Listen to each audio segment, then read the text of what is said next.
Hello, reformers. Hey. Lovely to see so many of you here. Thank you for coming.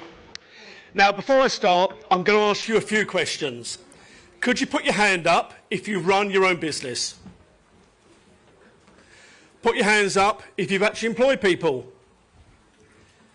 Keep your hands up if you've employed someone you wish you hadn't. My name is Chris Davey, and I've been running businesses for 25 years. And like many of you, I've employed hundreds of people, some of which I wish I hadn't. So I'm in the same boat as many of you here. I'm also the interim branch chair for the North West Essex constituency. So standing here in Kemmy's backyard. Yay! I've only got 9 minutes left of the presentation, so I need to crack on a bit. We're on a very tight schedule. So at the very end of my part, I'm going to ask you one question, so please bear that in mind. Now, let me set the scene. In May of 24, I was surprised that the general election was called for July. At the time, I was, like so many of you, disillusioned about the state of the country and the inevitable Labour government. So, although always keeping myself informed in my involvement in politics was purely discussing with mates down the pub, and dealing with the fallout. But I've had enough of this two-party back and forth of the same. So I decided in September to go to the Reform UK conference in Birmingham. What I felt connected. I felt the party believed it's got the right approach to get us back on track. And for me, it actually spoke to me, for me. So I came back from the meeting and I decided to stand and become the branch chairman. I'm quite pushy. I don't know a lot about politics and the mechanics, but I've lived in the real world and I've also run businesses. I know the highs, I know the lows, unlike the current government. In fact, many who have never actually run businesses and put their own houses on the line, like us. Some of them lying on their CVs. Big picture policies are good, but it's the ideas and it's the implementation. We need to, I feel, get back to focusing on some of the small things. For me, I have a phrase, business is the fuel for growth and a growing economy benefits everyone. Thank you. So why am I standing here? So last Thursday night, I met a good friend of mine. We were sitting having some drinks at a local pub, as we've done for the last 30 years. Of course, talking politics, which came up. But instead of the usual conversation, what have the Tories got wrong? It was more, in God's name, what are Labour doing to this country? And we've got at least 4 more years of this. So I get a phone call, and it's Kira from Reform headquarters. Hello, Chris. Nigel would ask, would you do a 10-minute speech at the event on 31st January? Yeah, no problem. I replied. I put the phone down and I went, help. So here is the leader of Reform UK asking someone like me, a normal person with limited political experience, who has a genuine passion for working hard, its country, its people and economic growth, to stand up and address this target rally. I consider myself a normal person. I'm deeply honoured, and I was told that actually to lead, you need to listen to your followers. Nigel knew this long before Kemmy thought she'd invented it.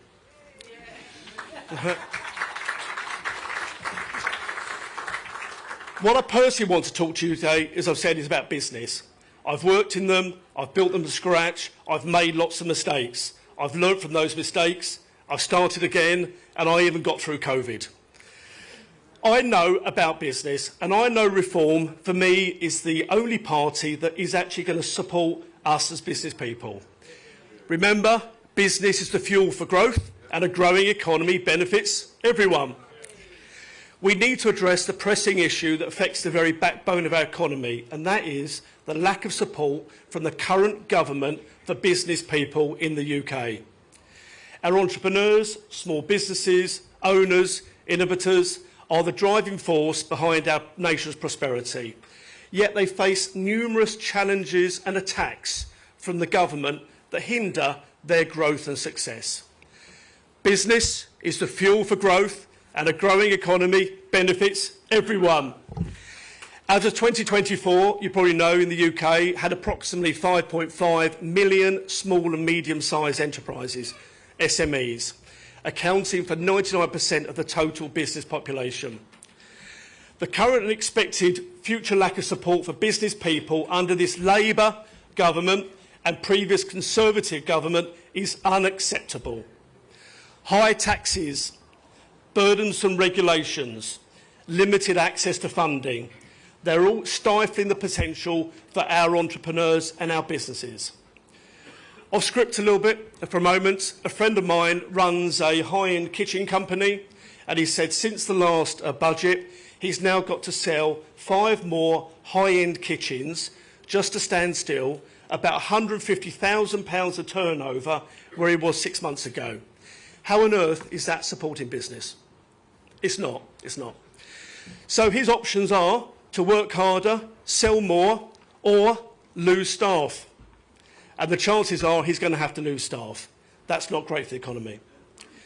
So we must take immediate action to create a more favourable environment for businesses to flourish here in the UK.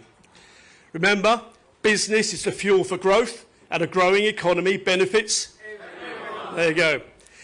First, we must reduce business taxes to spur reinvestment and job creation. We need to streamline the tax system to help companies focus on growing and succeeding to make money. Labour is useless. Reform will sort this.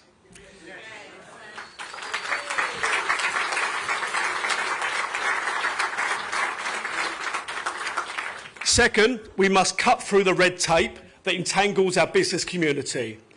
Excessive regulations stifle innovation and create unnecessary barriers to entry for new businesses. Labour is useless. Reform will sort this.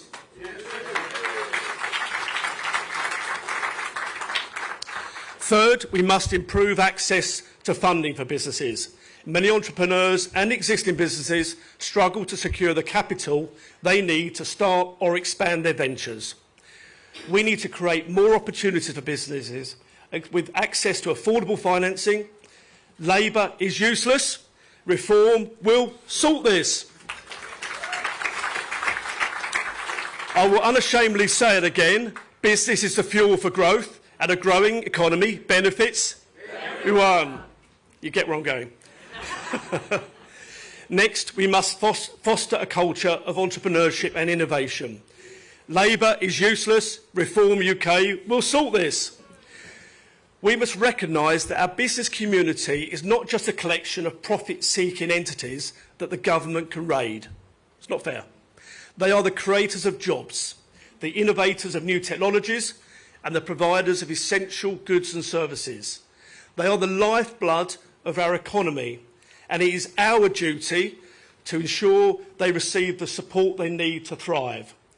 Business is the fuel for growth, and a growing economy benefits everyone.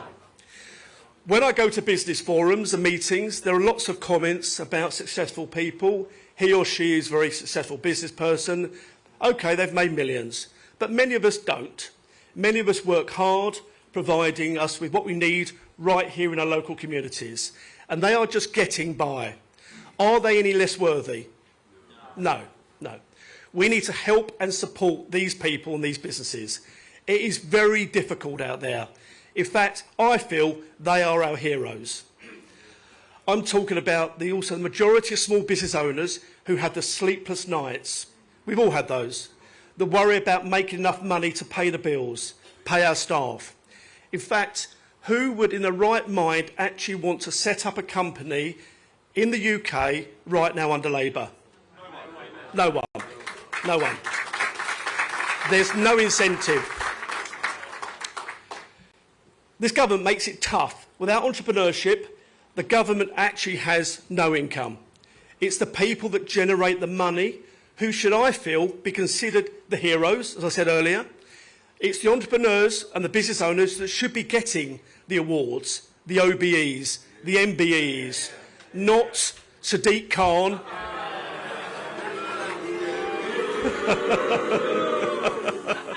not Sadiq Khan, the Knight Mayor of London.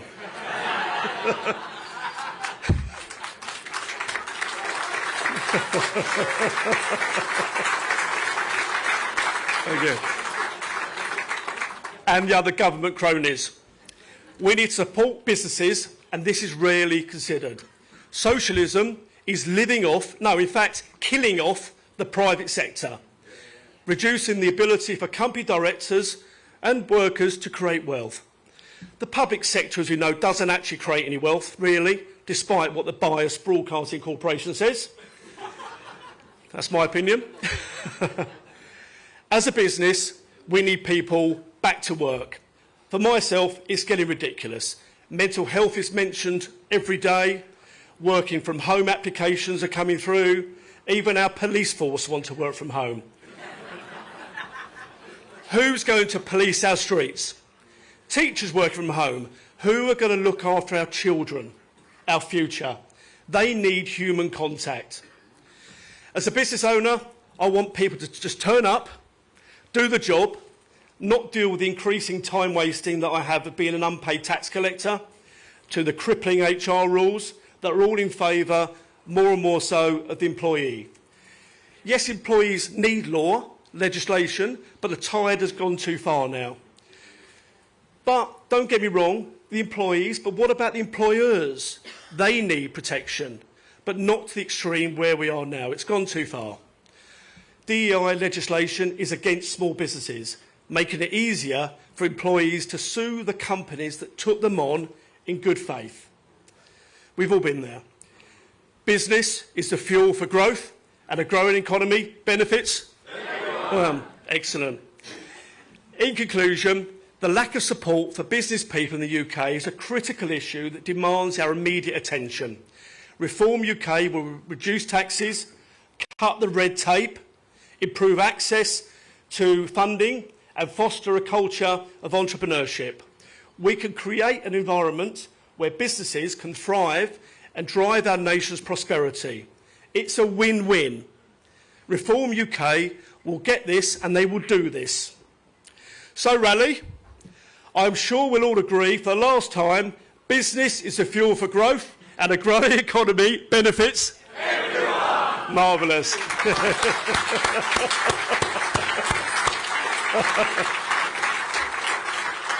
So, reformers, at the start I mentioned my question. You may have noticed a few times I've said business is the fuel for growth and a growing economy benefits everyone. But let me ask, do you feel Labour has done anything to fuel business growth? I don't. I'm not benefiting one bit at the moment, and I'm sure none of you are. It's our job, the People's Army, to collectively get the message out there, not only in this target constituency, which Kemi thinks is secure. Look at us here today, all of us. But across the UK, to voters, the difference we will experience under a far superior Prime Minister, Nigel Farage.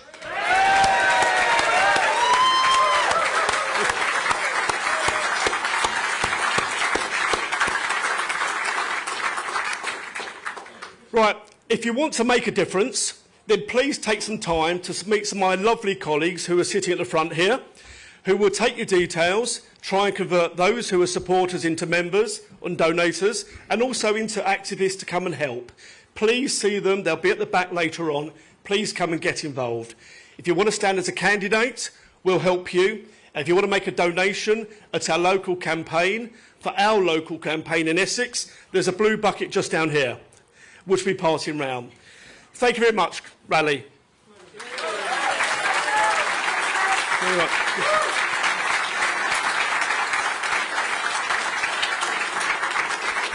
I'm now going to hand over to the Reform UK Member of Parliament for Great Yarmouth, Rupert Lowe MP.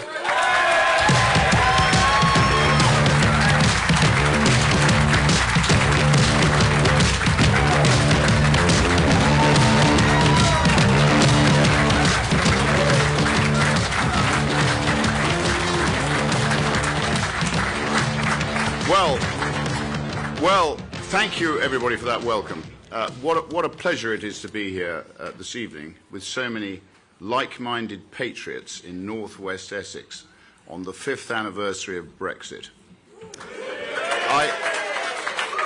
I can assure you my recent contributions in Westminster have been in front of far less welcoming crowds.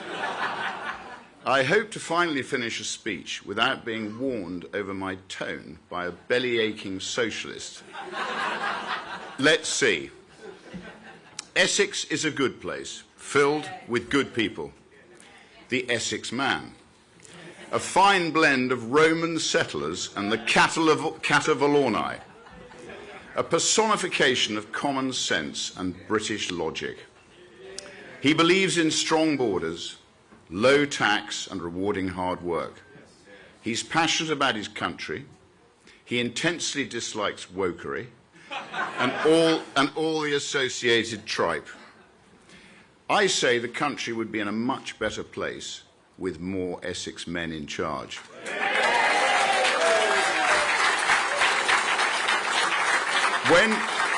When canvassing in Great Yarmouth, if I see a London Football Club crest in the window, West Ham in particular, I know we're on to a winner.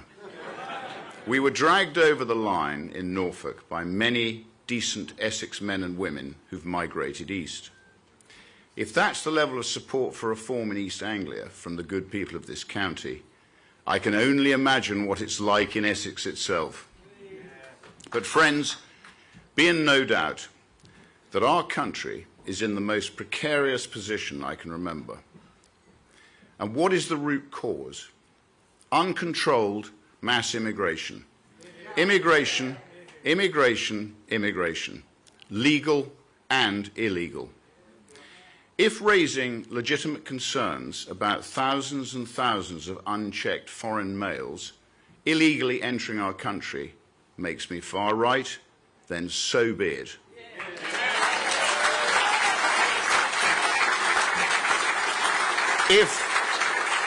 If objecting to these men, often from alien cultures that hold no respect for women, being housed in luxury accommodation at taxpayers' expense makes me a racist, then so be it.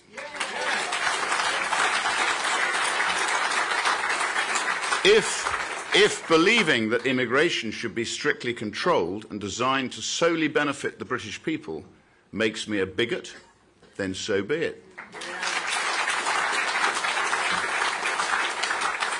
I do not care, and nor should you. For too long, our language has been policed and censored. Decent men and women have been forced into silence. I say no more. What has that sinister attitude led to? The mass rape of young working-class white girls by mainly Pakistani men on an industrial scale. That is a rotting stain on our country's history. I do not say this lightly, but it makes me ashamed to be British. We failed those girls, and heads must roll. I want deportations, not just for the rapists, but also the family members who are aware of their heinous crimes. If that results in tens of thousands of deportations, then that is what must happen. I want prosecutions for anyone in any position of authority who knew about these savages and did nothing, or even worse, concealed their crimes. Not just their dismissal, criminal prosecutions must follow.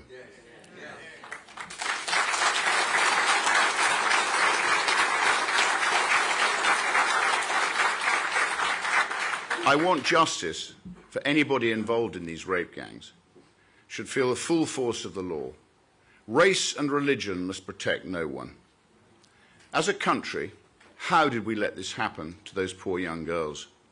Most horrifyingly, it's still happening today, right now as I speak to you tonight. Never forget that. Many of these monsters have even been released back into the same communities where the children they raped reside. Words appropriate on this stage cannot adequately describe what I think of these beasts. I don't want thoughts and prayers from government. I want action.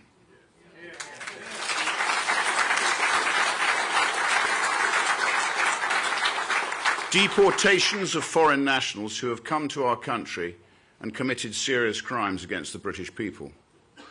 Deportations of those arriving in our country illegally. Send a message: if you come here without permission, you will not stay under any circumstance.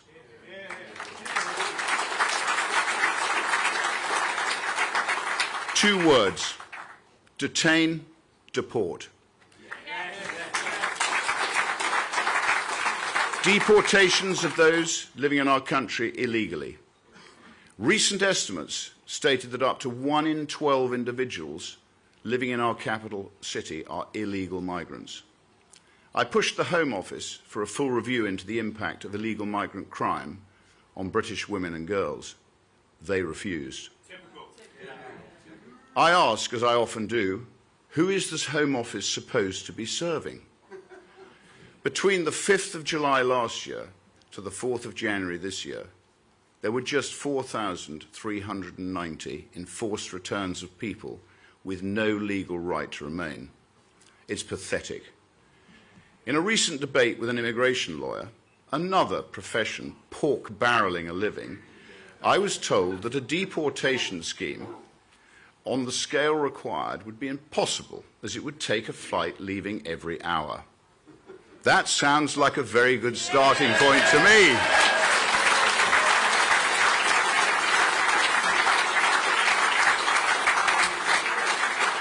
The message has to be clear. If you're in our country illegally, expect deportation. Implement that on the scale required, and the boats will stop overnight. I can promise you that. Just look at what we've done to ourselves. There is only one chance to save this country, and that is by electing a reform government in 2029 or before. We have been shown the way by one Donald John Trump.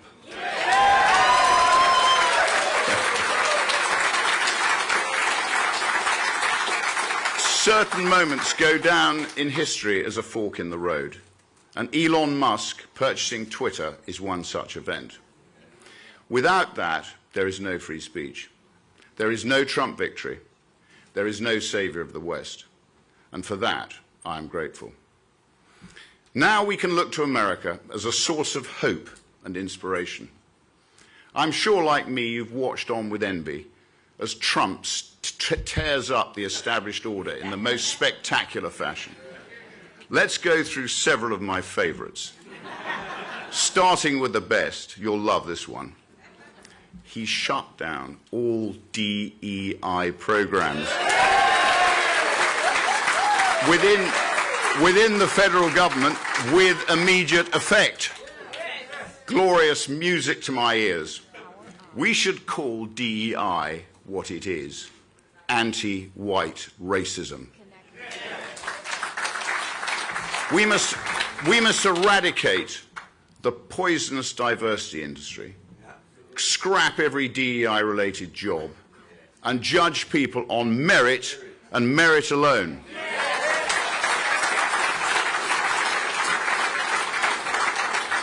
I couldn't care if a workforce is diverse or inclusive. I only care if it's competent. That is all that matters.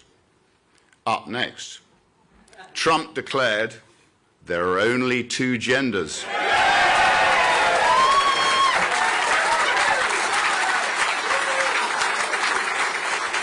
Male and female.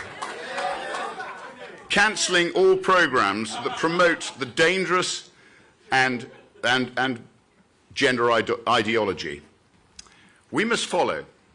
I say keep that venom out of schools and away from impressionable young children. Leave our children alone.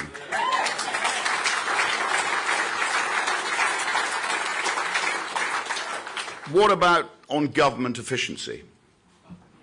Establish the Department of Government Efficiency, otherwise known as DOGE. Slashing waste, freezing new hires, banning work from home for public sector employees, and fighting government censorship. Common sense policies that should be replicated in Britain. And finally, on immigration, I prefer to keep it simple with the 2 Ds: detain, deport.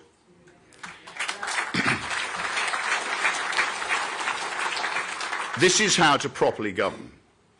Watching Trump and the Americans, it has made me even more determined than ever to restore our unique country through a great repeal act when Labour falls at the next election, as surely it will. I don't particularly care if we're liked by the rest of the world. I care if we're respected, because right now Britain is a joke, and it has been for some time. Take this, for example. £10 million was set aside for local inquiries into the rape gangs by the Labour government. Just £10 million. This year alone, we sent £133 million to Pakistan in foreign aid. My view? Scrap every single penny.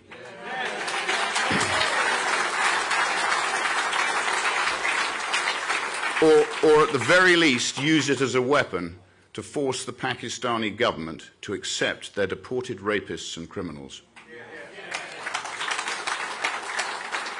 I want the British government to put the British people at the top of the agenda. We should make no apologies for that. Learn from Trump. Let's be unapologetically patriotic. Slash tax across the board. Enforce the border. Deport those with no right to be here. Accept biological reality. Fight back against wokery. Bulldoze nonsensical foreign aid. Eradicate DEI. Deliver sensible infrastructure. Carpet bomb public sector waste. Brutally crack down on crime. And plenty more.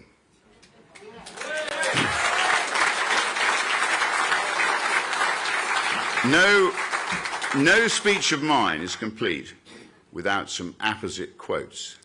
So I have two for you tonight. The first from England, Your England by George Orwell, where he observed the following. In left-wing circles, it is always felt that there is something slightly disgraceful about in being an Englishman, and that it is a duty to snigger at every English institution, from horse racing to suet puddings.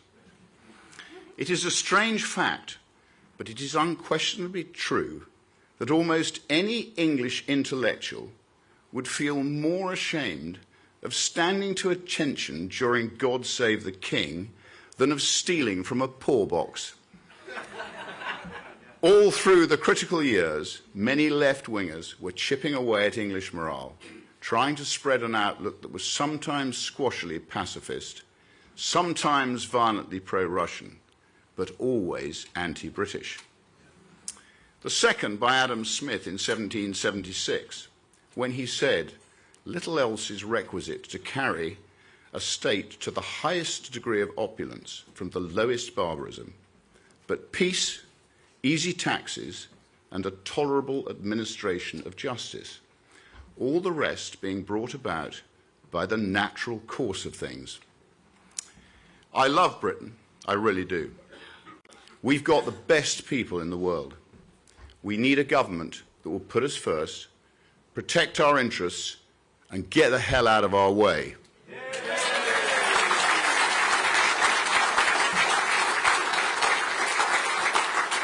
We must all work together to ensure that Britain's relentless decline under numerous inept and pathetic governments comes to an end at the next general election. Then the Great Repeal Act can be followed by overdue national restoration. Let's make Great Britain great again. Thank you. Thank you.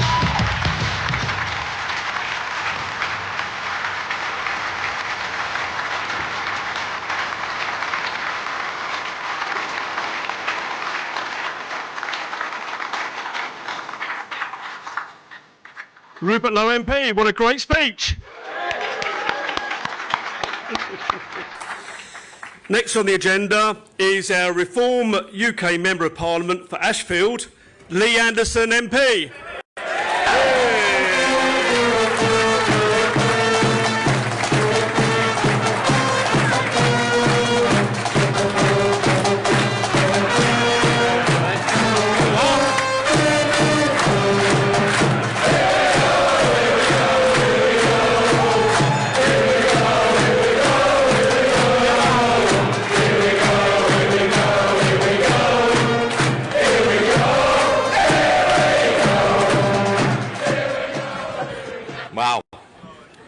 Welcome, conference, and a happy new year to everybody in this room. And it is indeed a pleasure to stand here tonight before the People's Army. I'm really chuffed you could be out. I know you've come. Some of you've come a long way. Some of us give it the Friday night up. You've had to pay for childcare, etc. So a massive thank you from the bottom of my heart for you lot coming here today. Thank you very much. Listen, I've got a New Year's resolution. I want to be on this year's honours list. It's true. Let's face it, all I've got to do really in my constituency, Ashfield, which is the capital of common sense, yeah, all I've got to do is increase crime, make sure that the streets are unsafe, increase homelessness, and steal money from motorists and call everybody a racist. If I do that, I should be on the honours list. Oh, by the way, big congratulations to Mayor Khan, who just this month has received a knighthood. What a lovely man he is. You're probably all aware that the Mayor of London and I are very close friends. In fact, he is living proof that anything is possible in politics. But let's not be too harsh on Mayor Khan. He's a useless mayor of London, because it's because of him that I stood here tonight in front of the People's Army, the Essex Division, so thank you for that. Yeah. In February last year, I made a few comments about the London Mayor, which got me into a little bit of bother with the Conservative Party, and they took the whip away from me. And I was told I had to apologise to Mayor Khan, and I told them straight away, there's no way I would apologise to that man. He's ruined our capital city. It should be him that's apologising to the people of London.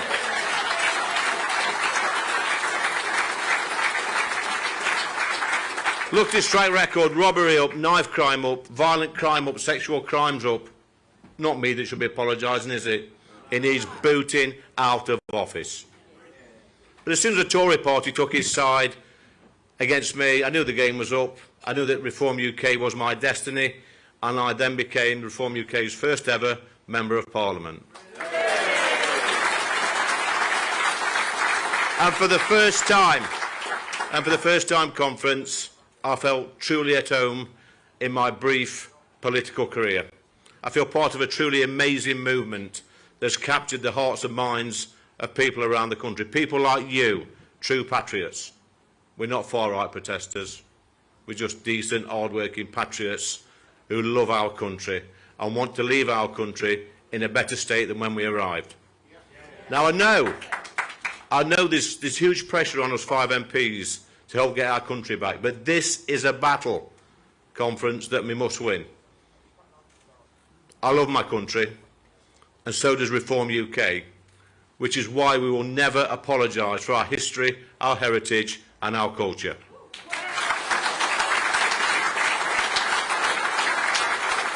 I think you know this next bit. Who wants the country back? Yay! Good answer. My message is clear. If you do not want to embrace our way of life, our history, our heritage, our culture, and respect our laws, then clear off. Simple as that. You know what? Parliament keeps trying to give our country away, but we must fight back. This useless Labour government wants to take more money from you lot and give it to other countries or people arriving here illegally. Net zero is making us all poorer. Our businesses pay the most expensive electricity prices in the whole of the world, which is costing jobs. Meanwhile, China is leading the way in renewables and yet still opening coal-fired power stations. It's madness. We are closing coal-fired blast furnaces so we can no longer make virgin steel. It is utter madness. This government is quite happy for us to import steel goods made from fossil fuels from all around the world, but we won't make it here. The hypocrisy is utterly staggering and will bankrupt our country unless we stop this madness. Drax Power Station in North Yorkshire used to produce electricity mined from coal from a nearby coal mine.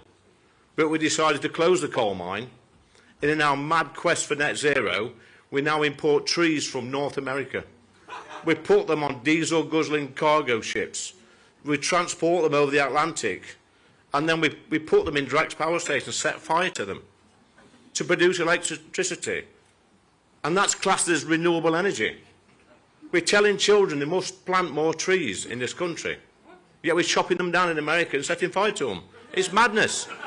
And all this is costing you lot £2 million a day in subsidies, in green subsidies, to keep this power station open, whilst our pensions are freezing to death because this wicked, cruel Labour government have taken away their winter fuel payment. It gets worse. My mate, Mad Miliband, what a lunatic he is.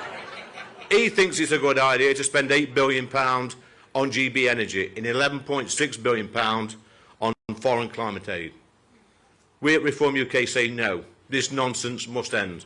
This is our money, and it needs to be spent in this country on British people.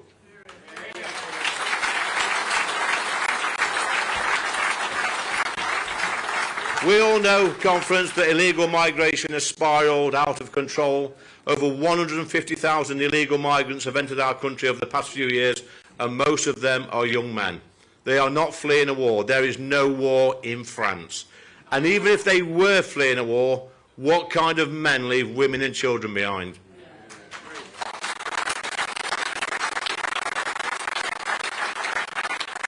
I do not want these people in my country. Only Reform UK will end this madness. But this Labour government is doing the impossible. They are making things worse. Now, you might have heard this bit before. Can you remember when Sir Keir Starmer said he wanted to release the sausages? Well, I thought he was joking. But what he actually did, he released some silly sausages and put them in his cabinet. So look who we have running the country. You've heard it, haven't you? Free gear here. Rachel from accounts. You know that one, don't you? Angela Rayner, the no-brainer. Mad Miliband, the net zero fanatic. And let's not forget about our very own mastermind, David Lammy. Now then,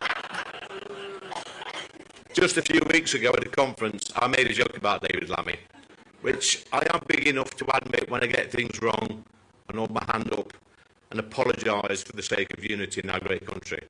And just to remind you of what I said before I do apologise, I actually said, did you know there are over 6,000 villages in the UK? And if you took the village idiot from every village and put them into Tottenham, David Lammy would still be the village idiot. Well,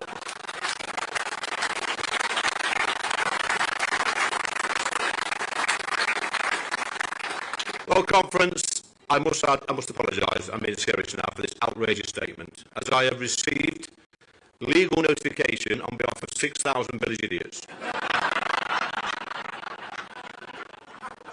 They're telling me they don't even know where Tottenham is, and neither does David Lammy.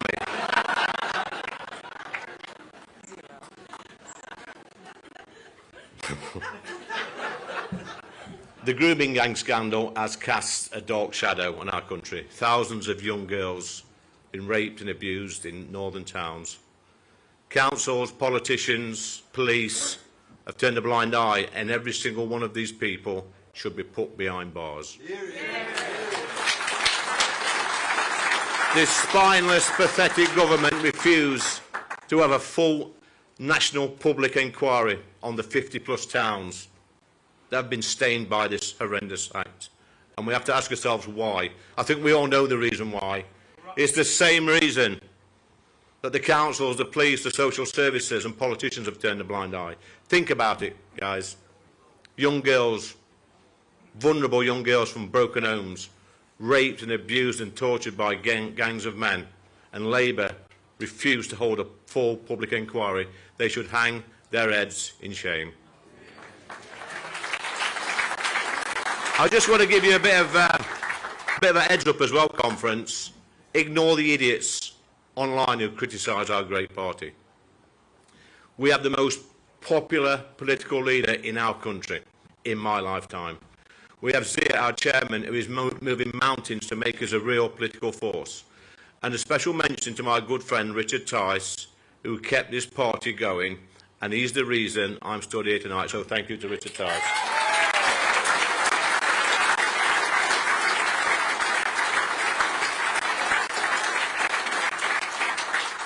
This time last year we had less than 15,000 members, polling around 10%, no money and no MPs. But in just 12 months conference we've completely turned that around. We now have, I think it's 190,000 members.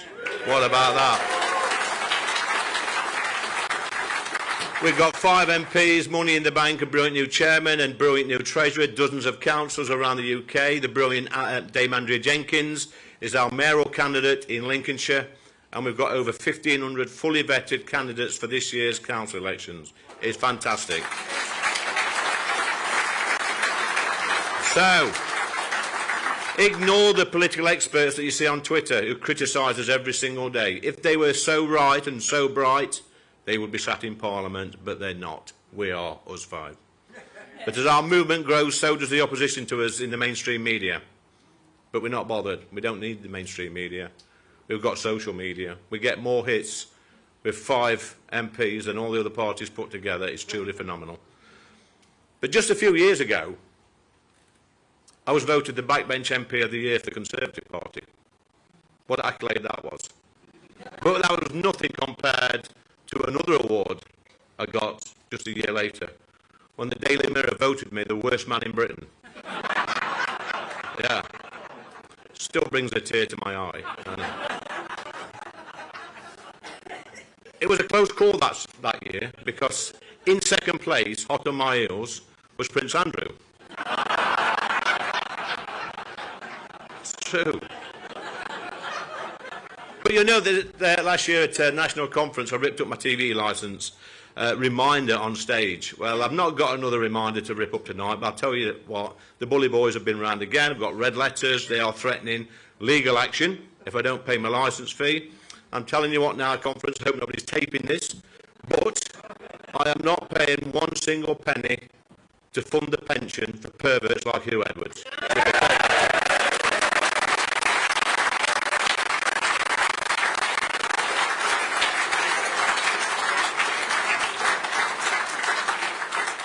Conference, we've got a mountain to climb, but we've got all the momentum. You know we have. You've seen it everywhere we go.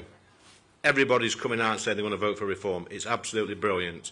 We've got local elections this year. Well, some of us have. So, well, what we're saying to you is, if they cancel your elections, which it looks like they're going to, we've still got elections up in the North and Midlands, and the People's Army will fight.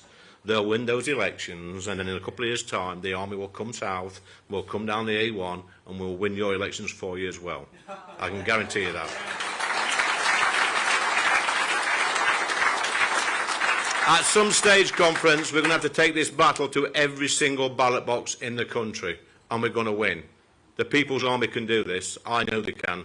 I've been around a few years now in politics, and I've never felt so proud, so emboldened, to be part of such a movement that is going to take our country back and save it. So what I want to say to you all is get involved, sign up friends as members, donate a few quid if you can, stuff envelopes, deliver leaflets, and then you know what, in a few years' time you'll be able to tell your children and your grandchildren that you were part of a movement that helped take our country back. Thank you, conference.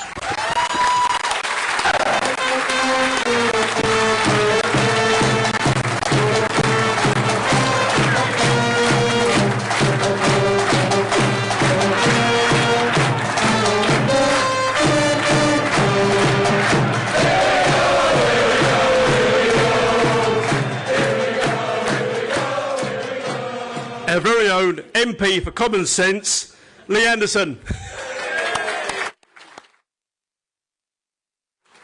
Next on the agenda is the Deputy Leader of Reform UK, Member of Parliament for Boston and Skegness, Richard Tice MP.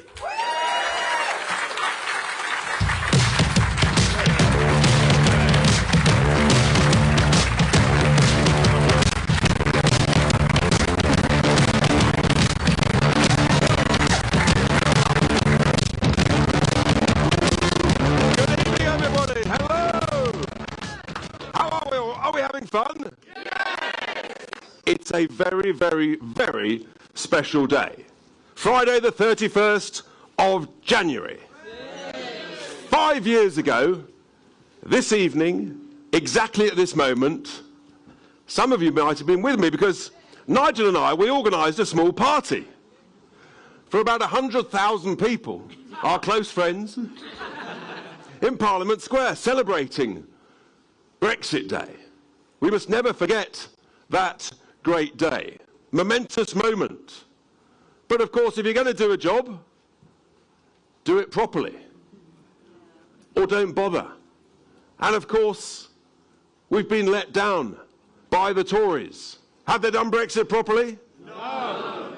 You'll hear more about that later from Nigel. Now, arriving here this evening in the wonderful county of Essex, marvellous. We had a welcome, didn't we? Outside the gates. I've got a little secret for you, folks. Kemi organised it. I mean, seriously. You know, it's not going very well for the Tories, but then what would you expect? I mean, did the Tories, after Brexit, did they make you better off? No. Did they control our borders? No. Did they improve our health service? No. What did they do? Oh, I remember. They opened our borders to mass immigration. And they put in legislation, probably the most stupid act ever invented. Net zero. I'll come back to that a bit later. So quite rightly, the Tories were thrown out at the general election. Now, about a year ago, I introduced a new word to the English language. It's not yet in the dictionary. And I thought I was being a bit bullish by introducing the word Starmageddon. I thought, no, it can't be that bad. But can you believe it? I mean, how's it going, folks? Here we are, 6 months in. So, 7 months in, thank you very much. It's so bad I've actually I've tried not to count. I mean, are they making our pensioners better off by stealing the winter fuel allowance? Are they making anybody better off with the blunder budget, where they've increased the national insurance contributions on employers? Is that making us better off? No. Is it making us better off by increasing regulations on small, medium and big businesses? Is that making you better off? No. Is anything they're doing making us better off? Does it make us better off, folks, to send £20 billion to spend that on carbon capture schemes that even the Green Party say don't work? Does it make us better off to spend 9, 10, 11 billion pounds on mad Miliband's climate change schemes overseas, sending it overseas? Does that make us better off? No. And now what do they want to do? I'm a real estate guy. They want to give away the freehold of the Chagos Islands to Mauritius, who've never owned them. Never owned them. Normally when you give away a freehold, you actually sell it because it might be valuable. And they pay you. But under these clowns running the government, they've decided, no, we'll pay them. I mean, what sort of idiot does that? And how much are they going to pay? 10, 20 million? No. A billion? No. 2 billion? They want to spend £9 billion of your cash giving away an incredibly valuable asset. And hopefully, we're going to stop that. None of this stuff that they're doing is making any of us better off. It's quite remarkable because they came in promising integrity, transparency, and they've had glasses and suits and tickets. They came in promising they would fix the foundations. Have they fixed the foundations, folks? No. I'll tell you what they've done. They've sabotaged the foundations. Our economy is going in the wrong direction, fast. Growth has completely flatlined. I'm worried that we're heading towards recession. And the markets, the bond markets, are fragile and tense. And this could get very serious very soon. jobs are down, confidence is down, investment is down. The only thing that's going up are your bills. Is that making you better off? It's a catastrophe. These people have no idea what they're doing. When we sit there in the Houses of Parliament, you listen to some of these people, and they're reading what they've been told to say. It's pathetic. I mean, if you can't stand there and have the conviction and the courage and the knowledge actually to say something that you believe in, not what you've been told to say, then frankly, I'm not sure you deserve to be there at all. But that's who they are. Not a single member of the cabinet has run a business, has lost sleep over whether they can pay the salary bill at the end of the week or the end of the month. And these people are literally ruining our country at every level, financially, culturally, socially. But don't worry. Apparently, you can trust the Tories. I mean, let's just remind ourselves, this is the party that put our taxes up to the highest level for 70 years. This is the party that, having got Brexit done, then didn't get rid of all the regulations that we could have got rid of to make our economy grow faster. Would you ever trust the Tories again? Never. I hadn't even said what I was going to talk about. But you're right. Never forgive and never forget how they opened the borders to mass immigration. I don't think the country will ever forgive them. And that's why something remarkable is going on. Because, as Lee and others have referred to, the momentum, the energy, the enthusiasm that is coming our way at all ages. I'm massively struck by young people, emails we're getting, being stopped in the street, 15, 16, 18-year-olds want to get involved, want to vote. It's fantastic. You're absolutely right. Do that again. That was marvellous. Woo! All right. And this is how we're going to win the next election, because there's going to be an energy at every single level. Because what people are working out is that it's only Reform UK that is going to make people better off. And ultimately, that's what matters. That is what matters. How are we going to do that? I'll give you a few clues. The first thing is, we've got to cut the vast amount of bungling, bureaucratic, unbelievable amounts of government wasteful spending at every level, across our councils. I mean, some of this stuff, I mean, it's serious because it's your money. But sometimes, even in politics, I mean, you have to laugh at the madness, because otherwise we'd completely tear our hair out. I'm lucky enough still to have some. But my favourite is the bat shed.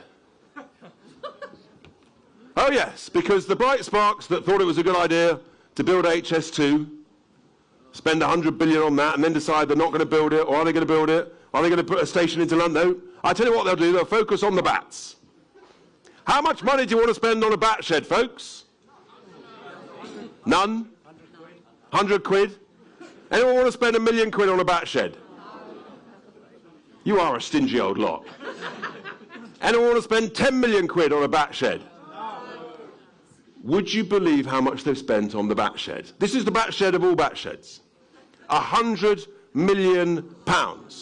Seriously, on a bat shed. I call it, if you're a very sensitive disposition, block your ears.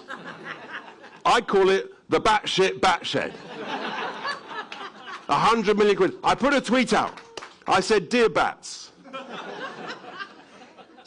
we're putting a train line through your forest. If you don't mind, folks, could you just move the other side of the wood? Because we can't afford £100 million on a bat tunnel that won't protect you, won't help you, and you're not interested anyway. Love Richard. Honestly, at every level, there's a story that's going to come out in the Sunday Telegraph this weekend that is going to make your blood boil about more extreme government waste. Look out for it. Wherever we look, there's wasteful spending. And as MPs now, we're getting whistleblowers come to us. And it is truly, truly shocking. Incompetence, woeful procurement, and I'm afraid to say, folks, fraud and corruption at every level. This net zero, I mean, it's the worst thing. It's the greatest act of financial lunacy ever imposed. It really is.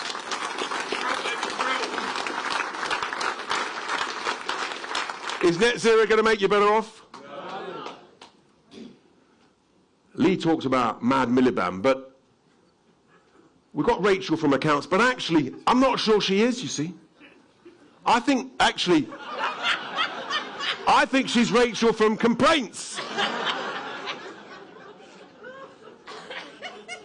Bless her. I mean, she's doing her best. Oh, really? But she hasn't got a clue. Is she going to make you better off? No. I'll tell you who make you better off. Nigel and all of us, and Reform. I'll tell you why. Because we've been round the block. We've run businesses. We've grown businesses. We've made mistakes. I've built thousands of homes, employed thousands of people to build them, invested hundreds of millions of pounds, made money for shareholders. And I think we should run the country like you run a business. We need to start earning more than we're spending. Because if we spend more than we earn, eventually, folks, you go bust. And we don't want our country to go bust, do we? No. But that's where we're heading at some point. That's why the bond markets are worried. So instead, what I say to you is, only Reform UK, truthfully, can make us all better off. We know how to do it, we know how to cut the wasteful spending, and we know how to cut the daft regulations, and then we can afford to cut the taxes, and that's how you make businesses grow. You can't tax your way out of a crisis, we've got to grow out of a crisis. We've got to scrap the lunacy of net zero. And I tell you what, folks, we are winning that battle. The worm is turning, and Labour are beginning to panic. Be under no illusion. We're going to come under scrutiny. The media will come for us. They're digging into all our backgrounds. I mean, how many skeletons can we have in the closet? I've got a few. We've all got a few. We're all normal people. Have you got the courage to be with us, team? Yes. You sure? Yes. We need you. We need that courage. We need people to stand up and stand for us in elections. Campaign for us. Knock on doors.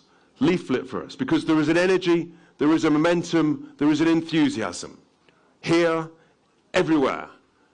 And I absolutely promise you, with your help, with the help of everybody in all these branches up and down the country, I've no doubt whatsoever, we will win the next general election. So I say to you all, be with us, work with us, let's make Britain grow again, and ladies and gentlemen, let's make Britain great again. Thank you very much.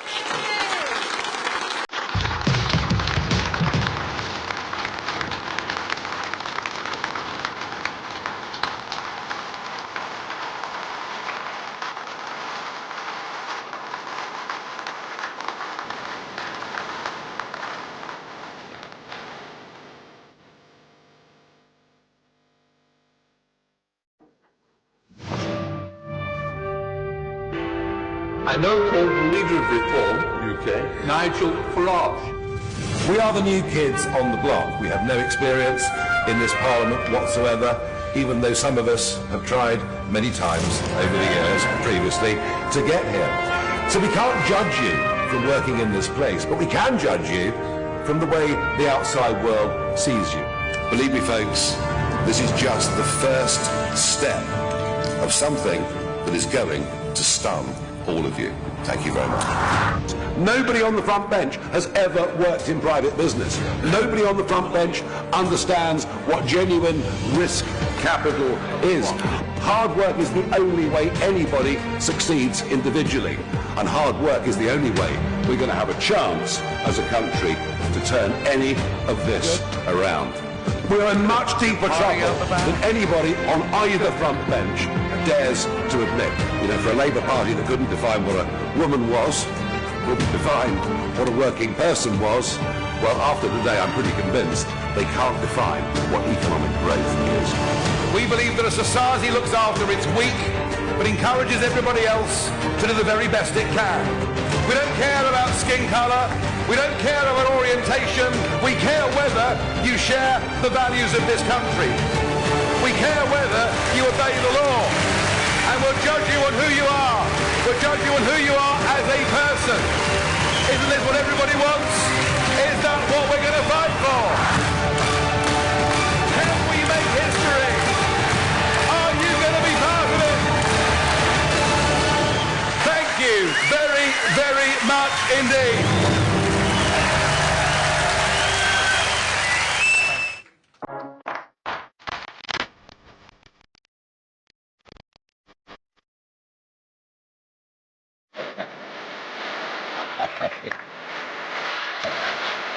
You're right. Thank you very much.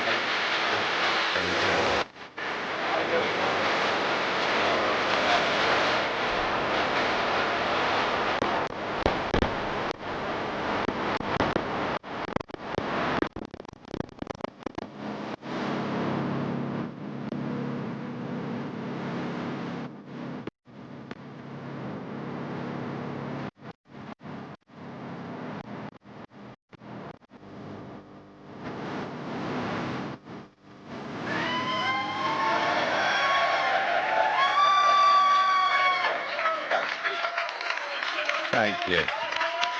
Thank you very much indeed. Thank you. Well, what a pleasure it is to be here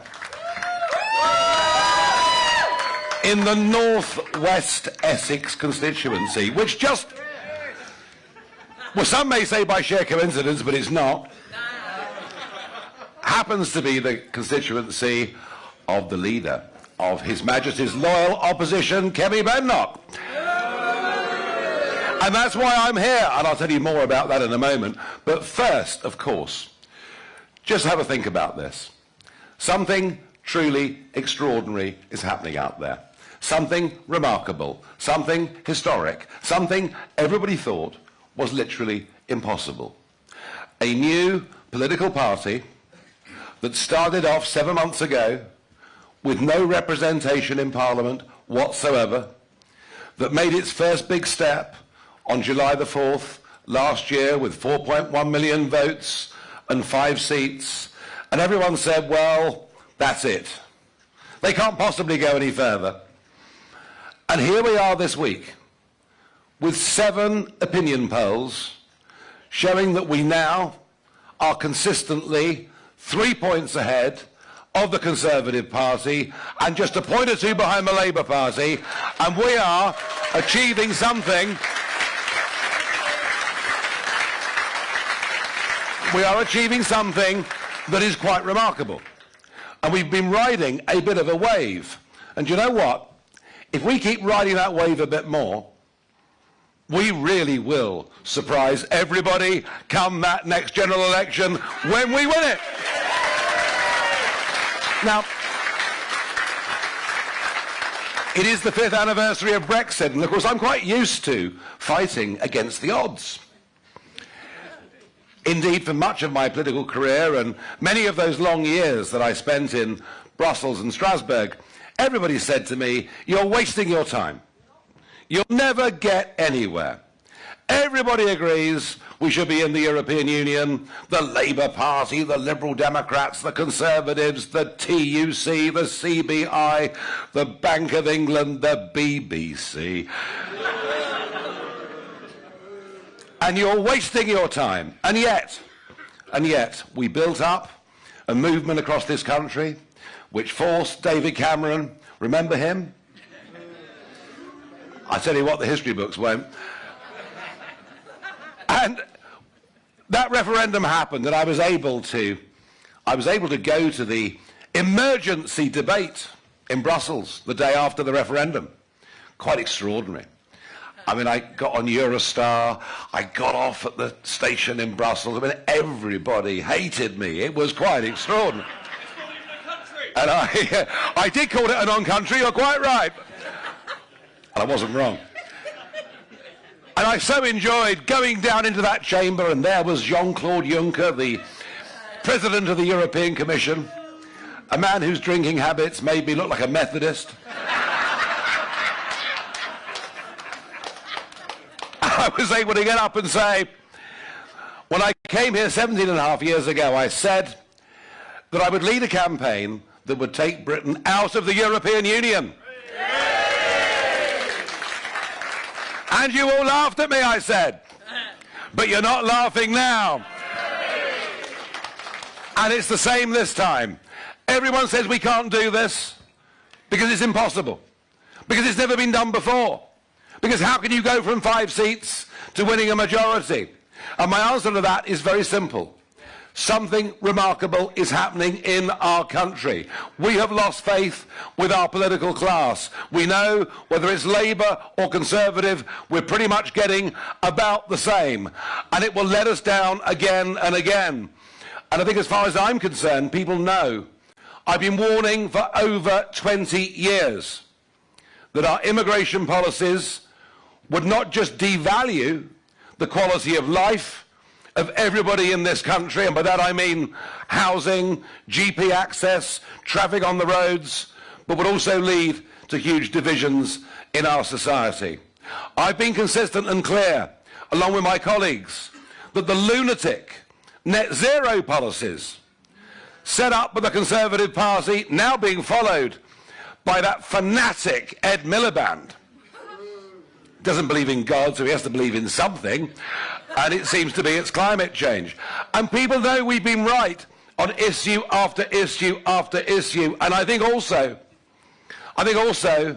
we're beginning to see a wave that is crossing the Atlantic from the east coast of America, where Donald Trump, standing on a platform, many of whose policies were not dissimilar to what we put to the British people in that contract last July, has won this incredible victory and got off to the most amazing start.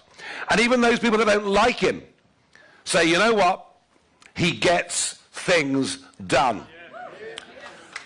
And the confidence in us that is growing is people say the kind of folk that are standing and representing reform have actually had jobs. Can you believe it? I mean, very few people in politics have had jobs, including the entire front bench, not one of whom has ever set up or worked in a private business. And people look at us and say, like Trump, these people will get things done. And believe me, we will. This is not just going to be an earthquake in British politics. This is going to be the biggest historical political change this country has ever seen. Now, at this moment 5 years ago, I was getting ready to go to Parliament Square, where Richard Tice and I had organised the big rally, and about 100,000 people turned up. It was an amazing event. And as the clock ticked down to 11 o'clock, I had the honour of counting down 10, 9, 8, 7, 6, Bush. and the joy in the crowd was incredible. We'd achieved something remarkable. It was the greatest constitutional victory against the establishment seen for many centuries in Britain. It was amazing. And yet, where was Boris Johnson? In 10 Downing Street, rather pathetically banging a gong. And do you remember the faces of Michael Gove and Boris Johnson the morning after the referendum? They looked in total shock. They didn't really want to leave the European Union. It was all a game about who leads the Conservative Party. So 5 years on, I'm asked, inevitably, has it been a success? Well, look, constitutionally, it is a success. We are out, and we will not be rejoining. That's important. That's fundamentally important. And I think in terms of foreign policy, we stand far taller on the world stage with Brexit than we ever did before. The nuclear submarine deal that we've done with the Americans and Australians wouldn't have happened as EU members. The lead we took over Ukraine, whether you agree with it or not, was not something we could have done under a common European foreign policy. The rollout of the vaccine, whether you're a vaccine fan or not, we were able to do being free of the European Union. And even Keir Starmer the other day had to admit that when it came to tech, AI and Britain's future, we're much freer not being a part of it. So there are successes. However, many, many millions of people voted Brexit because they thought this was the way to take back control of our borders. And what have we had since? 130,000 young men crossing the English Channel in dinghies. Net migration going up in 2023 to 1 million a year. There are so many people out there who feel literally betrayed. But my message to them is this: they weren't betrayed by Brexit. They were betrayed by a Conservative government elected on the back of Brexit with considerable help from myself, who never ever believed in it in the first place, who never really intended to deliver lower numbers coming into our country, and who thought they could get away with it. Well, folks, I'm back, and they won't get away with it. And frankly, they should never be forgiven for what they've done. And equally, millions of people out there working in business, some self-employed, some with their own businesses as directors, others working for companies. I can tell you that in every sector, from financial services through to fisheries, we had a realistic expectation that outside of the European Union, many of those crackpot rules would be removed. There'd be a simplification of the rule book. And actually, in many industries, things are worse than they were at the time. Brexit was the right thing to do. Getting back our sovereignty, control of our nation, of course, was the right thing to do. I look at the state Europe's in, and you think things are bad here. You want to cross the channel. And I know we've done the right thing. But to actually deliver what people wanted, we need a political party in government that actually believes in Brexit and will keep the promises that were made to the British people, and that party is Reform UK. Now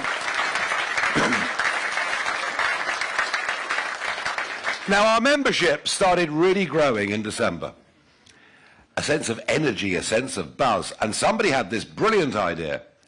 Why didn't we put up a live membership tracker that people could, you know, put on their phones or their computers? And just the act of this getting out seemed to encourage other people to do. They quite like seeing the tick, you know, when they join.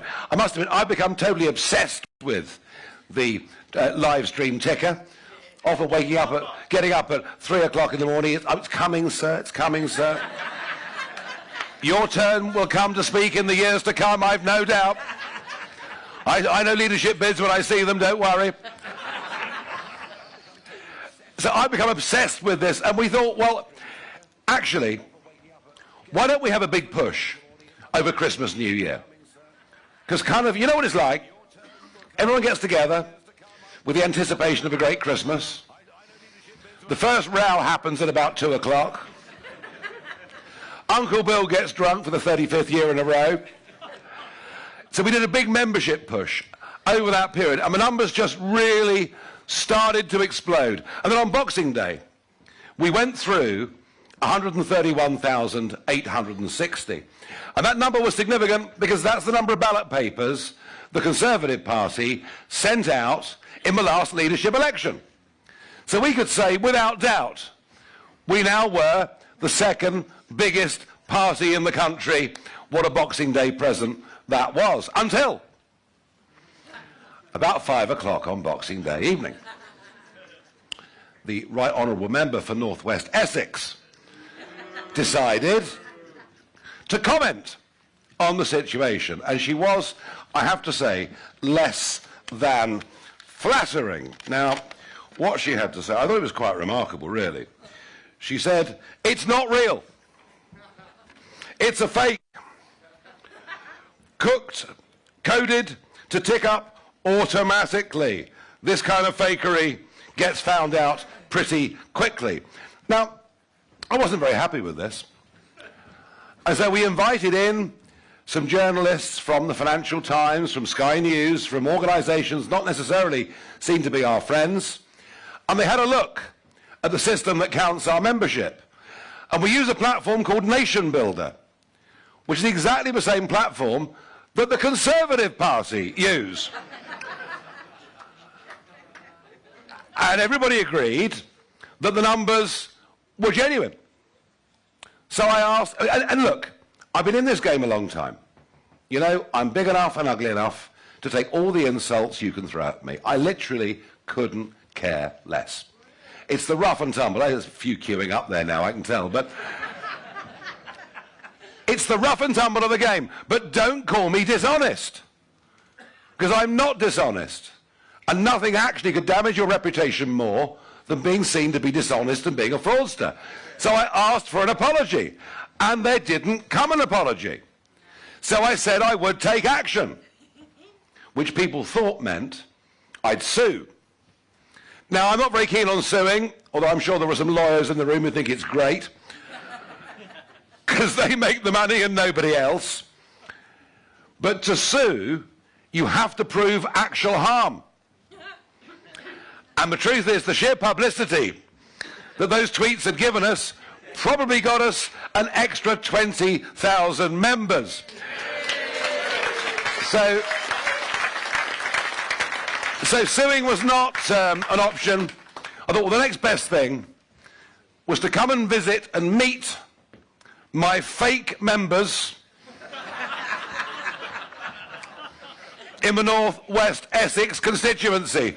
Well, I've got to tell you, looking at you, having met a few of you, you don't look very fake to me, you look very real. And I tell you what, the opposition should be bloody scared of you.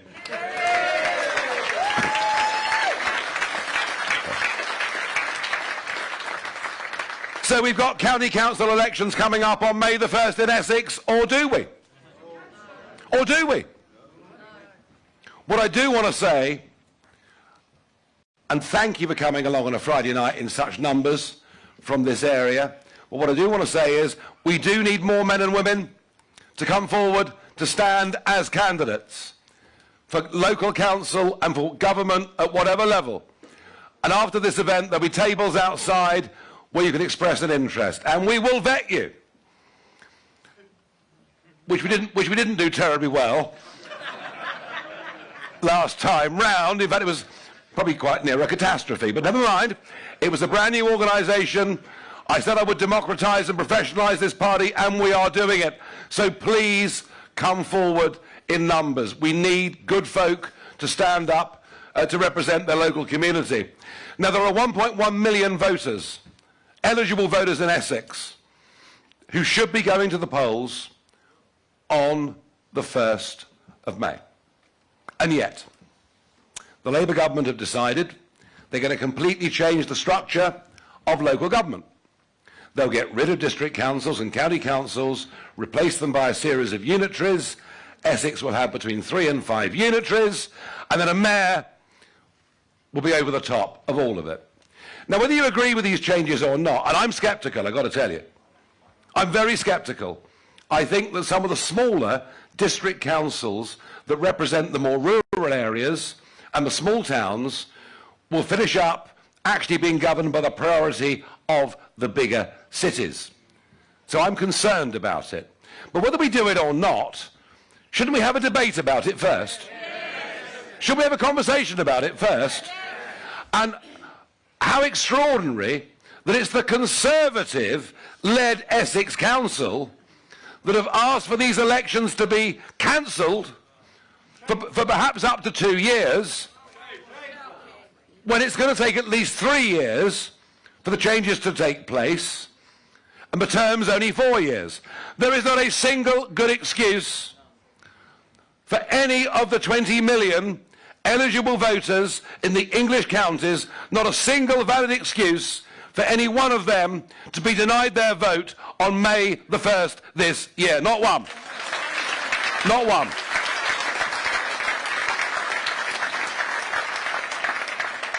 The rumour is up to 10 million people may be denied the vote. We don't know. The decision will come on Monday or Tuesday. We in Essex and elsewhere are readying ourselves to fight those elections. If they're cancelled here, we'll fight them hard elsewhere.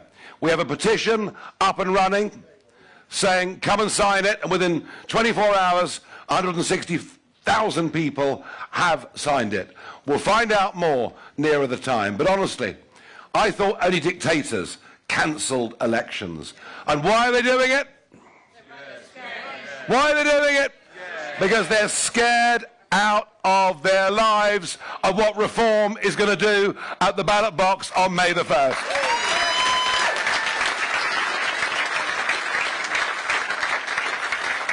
And so they should be. So we will battle on. We will continue to build our party. And isn't it great? Here in northwest Essex, and I checked the numbers just before coming onto the stage, we now in this constituency alone have 490 paid-up members and 460 registered supporters. That in northwest Essex alone. And I tell you what, folks, I think we can build on these numbers. I think we can build on the now 190,000 to answer you from earlier. The now 190,000 that we've got. There is momentum behind this party. There is optimism and energy behind this party. And we know what we stand for. Family, community and country. They were the words that came into my mind as I travelled up to London in the car on the 3rd of June last year. As I was about to go on stage and end my happy life, my early semi-retirement, and to throw myself back into the political scene. I thought to myself, why am I doing this? What are the things that matter to me? And I think family, community and country doesn't just sum it up for me, I think it sums it up for virtually all of us in this nation. And we've had enough. We've had enough of weakness, gutlessness. We're sick of the education system poisoning our kids. We are unafraid to stand up. And I hope and believe that many things that will happen in America will serve as an inspiration to us. Woke is dying as we watch it in America, which I think is fantastic. And I really hope that the guy that's been put in charge of cutting the size of the administrative state, amazing chap. Do you see the rocket come down? And it was like Thunderbirds, wasn't it? And he's worth 450 billion or whatever it is. And he and I know each other. Elon and I know each other. Did you know that? Yeah. We've had the odd exchange here and there. It'll be fine. But if Musk is able to cut the size of the administrative state, to cut those terrible burdens put on men and women that want to go out on their own and set up their businesses. That will be an inspiration to us too. We are determined to fundamentally change this country. We are determined to turn around by 180 degrees this acceptance of failure, this cowardice in the face of the Marxist left, this devaluing of our history, of our identity, of our culture, of all that we are. We will never judge people, ever judge anybody by their colour, their religion, their gender, their sexual preference. I'd rather not know. We want to live in a free, meritocratic Britain. And I know that when we get there, we're going to face the most incredible challenges. We'll face the teaching unions, we'll face the civil service. It'll be the biggest battle that's been fought in modern times. But unless we turn this around, all the things we value in this country will be gone. We are living in societal decline. We're living in economic decline. People are getting poorer. The streets are becoming less safe. Our kids are being told to be ashamed of who we are. We have to turn this around. And I believe with this party, right now, with the people we're gaining, with the enthusiasm I see here in the room, in northwest Essex, and I'll see it in Durham tomorrow, and wherever I go, we are on the verge of making our own form of history. I believe we can do this. Do you? Yes. Are you with us? Yes. How many non-members in the room? Hands up. Right. Don't let them out the door until they pay. But thank you for being supporters. And I want others of you to dig deep and think hard. Could I stand for the local council? Could I be the kind of person to represent the local community? Are you volunteering? Yeah, I'm already there. You're already there? Well, you're no good to me. I need new people. I've got to stand up, guys. Stand up. Very good. There's 3 there standing up. Brilliant. Brilliant. And there'll be more. Thank you. Thank you, because that's what it's about. It's about engagement. It's about getting involved. It's about making commitment. We are the people's army, and we all have to do our bit, whatever that is, whether it's delivering a few leaflets in our streets, whether it's talking to our friends, whether it's going round the pubs. I've been doing it for years. It's not easy. We need to make you fishers of men. We need to make you go out there and spread this message that we are on the verge of something truly astonishing that will improve our country. Thank you very much indeed for coming along and listening. Thank you. Thank you. Thank you. Thank you. Good. Right. Good. It's great. Lovely to see you. It's been wonderful. Right, over to you. Yeah. The Q&A session. So we have about 5 or 6 questions. So Nigel's going to call out a name, and the microphone will be passed to that person to ask their question. Now, I'm sure you want to hear from Nigel more than me, so if it's a local question, come and see me afterwards, or I'll try and do my best. Right, first name, Nigel. Yeah, we've asked people to put questions in earlier. We'll just take a quick half a dozen. I'm going to start off with Nathan, wherever he is. Is there a microphone? Nathan. Good evening. What will reform do to help the farmers that have been punished with the inheritance tax imposed on them when we win the next general election in 2029? What is happening to the farming community, the assault actually on the rural community, is appalling. Do you see that they want actually to make 10%? 10% of our farmland is going to be solar, and perhaps another 10% could be trees. I don't mind the trees, but I do mind the solar. And as for the inheritance tax level and the business relief that's been brought in, it shows a complete misunderstanding of how farming in Britain works. I was out, even in Clacton, there are 100 small independent farmers. And yeah, sure, the land value's high, but the income they get from it's very, very low. And these people are in tears because they want to hand this on to their children and their grandchildren. And if it wasn't for family farms and family estates, we wouldn't have the beautiful countryside in these islands that we love so much. So the whole thing, setting the levels where it is utterly ridiculous. It needs to be reversed. But you know something? It won't take a reform government to do this. The farmers are mobilising all over Britain, I'm pleased to say, and we're doing it. They're doing it in a concerted way. They're not quite as revolting as the French, but they're doing it. And Labour now have 100 seats in rural or semi-rural constituencies. I think the government will give way on this. We could argue the same for family businesses too. Yeah. You know, very different tax regimes now for family businesses hanging down. No, the farmers are going to get some big concessions on this.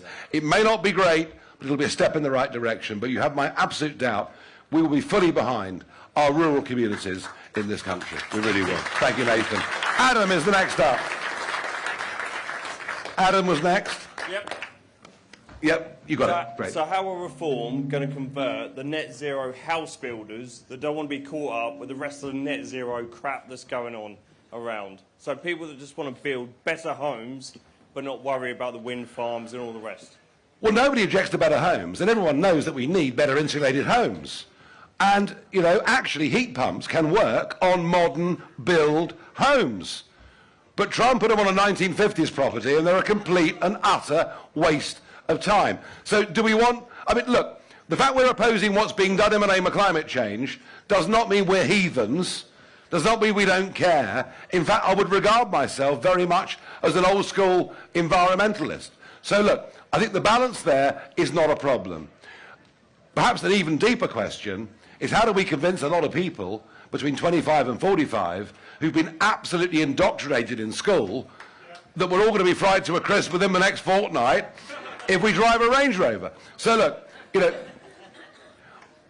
do you know what? Richard Tice and I tried 4 years ago to organise a series of public meetings around the country to warn about net zero. And we couldn't even get a venue to accept us. Nobody wanted to hear us. But now we're being proved to be right. So we will win this argument. And we have to have cheap energy. I mean, how can we have 6 times the cost of American energy? Is it any wonder? Refining's going, aluminium's gone, chemicals are going, cement's going. I mean, all these big industries cannot afford the cost. Steel cannot afford the cost of electricity. We have to have cheap electricity, and that means not importing gas, not importing oil that we don't need, producing it ourselves in this country, and the same goes for steel. Why not make our own rather than import it from India and China and elsewhere? So we will not back off on this one little bit, but I think with the builders there are compromises and new builds we can build to very high environmental standards. Thank you. I've got a couple more. I've got Malcolm somewhere with a question. Good evening, Nigel.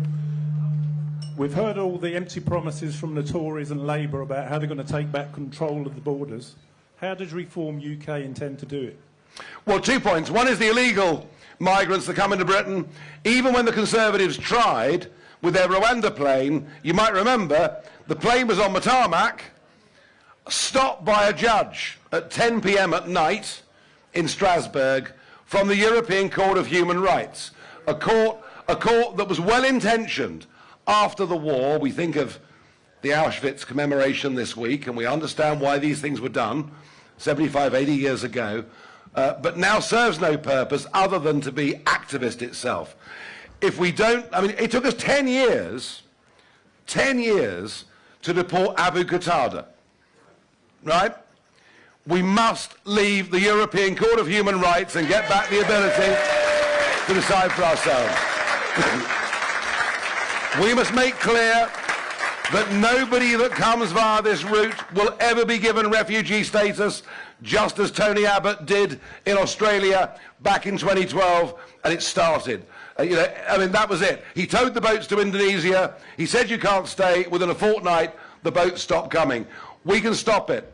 But the even bigger problem, and I know that the $5 billion a year cost, the unfairness of what's happening, the new shoes, the new clothes, the new iPhone, the pocket money, and goodness knows what else. Yeah, it rankles. But you know what? It's legal immigration that is changing this country more quickly. The population explosion, 10 million in 20 years, and the Tories even more guilty than Labour of this. We will have net zero, but not on climate change, on immigration. People will come, people will go, no population increase due to immigration from us. All right? And if that means wages go up, they go up. Two more quick questions. Ben is one of them. Ben. Not if, but when we take Parliament, how are we going to finally implement Brexit? Well, constitutionally we've won. We're out, we're not going back. Although I do fear with Keir Starmer, he looks so happy, doesn't he, these days?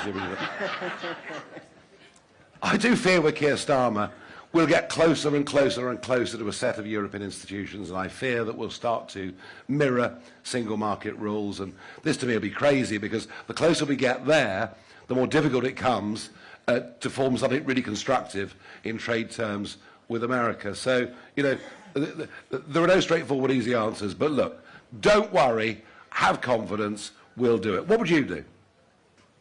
Follow you.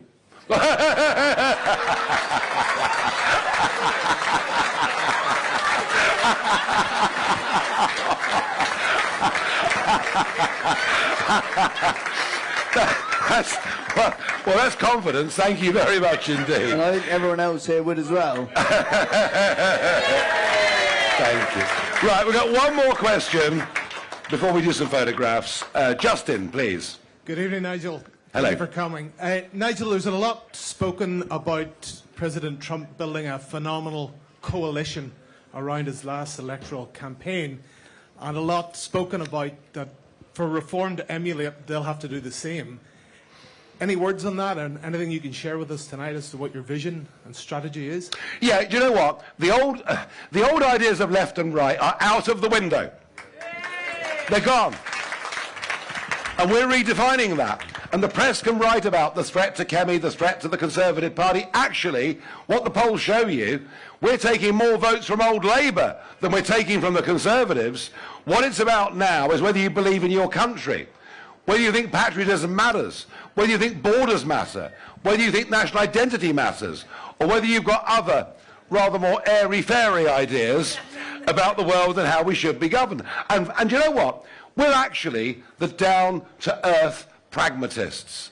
And we will build a coalition amongst ordinary folk who want their bills to be cheaper. We will build a coalition amongst men and women that run their own businesses. We'll build a coalition with all of those that currently serve or have served in uniform for this country. And we will. I promise you.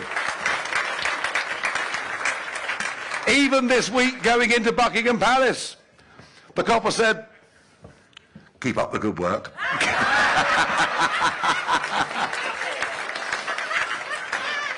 And there'll be many members of the ethnic minorities that came to this country because they admired this country, came to this country because of the values, and are grateful for the opportunity that was given. Yes, there are some who wish to undermine it and destroy it. And we've got to be firmer and stronger about all of those things. I know Rupert spoke earlier about the grooming gang scandal. Possibly one of the most shameful things I've ever seen in my life in this country. But I promise you there'll be many, many, many people who've come to Britain who work damned hard, pay their taxes and obey the law. We can build a coalition across left and right, across different ages. And I'll finish with this point. The other remarkable thing that's happened is there is a change of the wind in terms of political opinion amongst the under-25s in this country. They are beginning to reject the indoctrination they've had at school and university, and I see them, and I mean the millennials were all about work-life balance and letting it all hang out. And I see lots of youngsters now that are driven, that want to get on, that want to have a car, want to get a job, want to make money. And I'm very, very encouraged by it. If we get the youth vote, We will win that next general election. Thank you, everybody.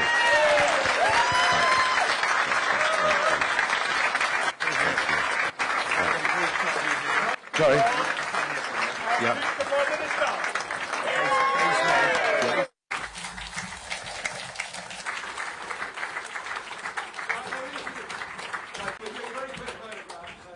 Give us a 1, 2, 3 cheer. 1, 2, 3.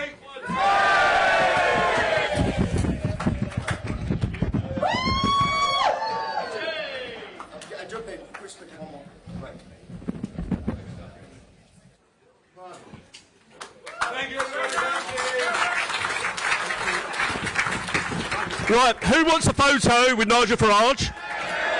Now, this is for members only. Now, bear with us. We're going to do one row at a time. So we're going to start with the front. This gentleman here will tell you who to do. Now, the pictures are going to be posted on a public forum. So if you don't want to have your photo on the internet, don't have a photo. Right, we're going to start here with my helpers quickly get to the front and then go to the back to start signing people up and collecting money. Thank you very much, everybody.